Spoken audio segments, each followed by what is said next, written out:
Olá, meus amados, Shalom, graça e paz. Aqui é o apóstolo, trazendo uma palavra apostólica nessa sexta-feira.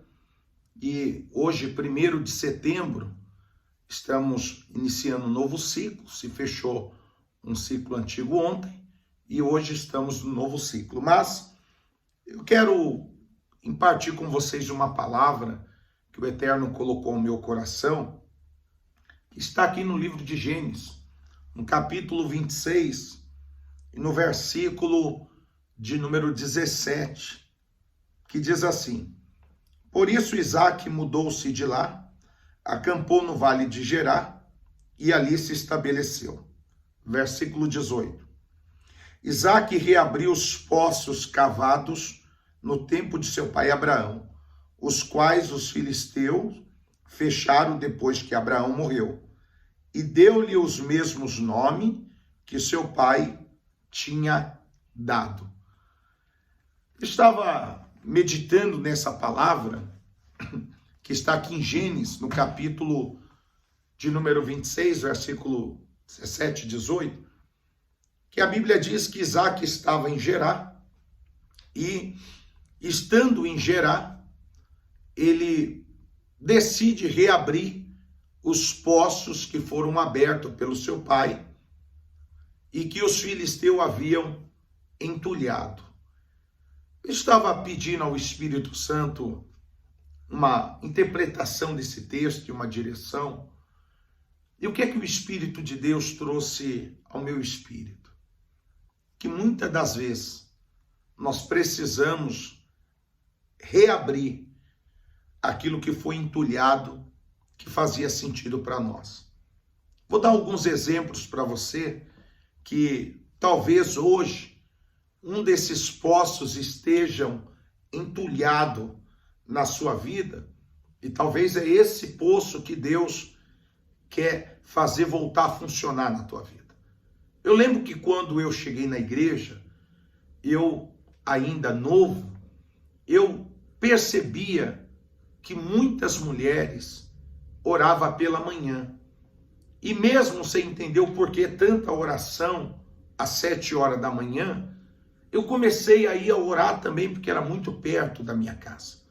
E aquilo dali começou a me fazer um bem danado. Eu não sabia o porquê eu estava ali, mas aquilo me fazia bem.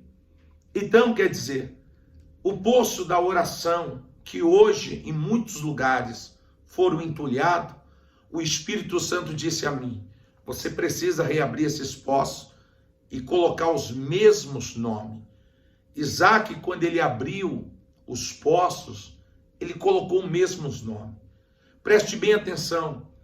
A gente pode mudar a logística, a gente pode mudar a estrutura, mas uma coisa que a gente não pode mexer é nos fundamentos. Então, a oração faz parte dos fundamentos da igreja.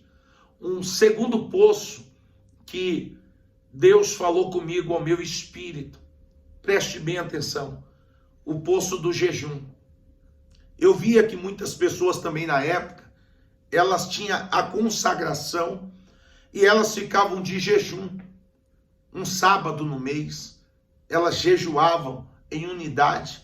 E eu vi muitos testemunhos acontecer, muitas irmãs do ciclo de oração que testemunhavam milagres, portas se abrindo, cura de alguém da família, uma causa na justiça, uma situação que estava com uma certa dificuldade e depois daquele jejum houve uma resposta.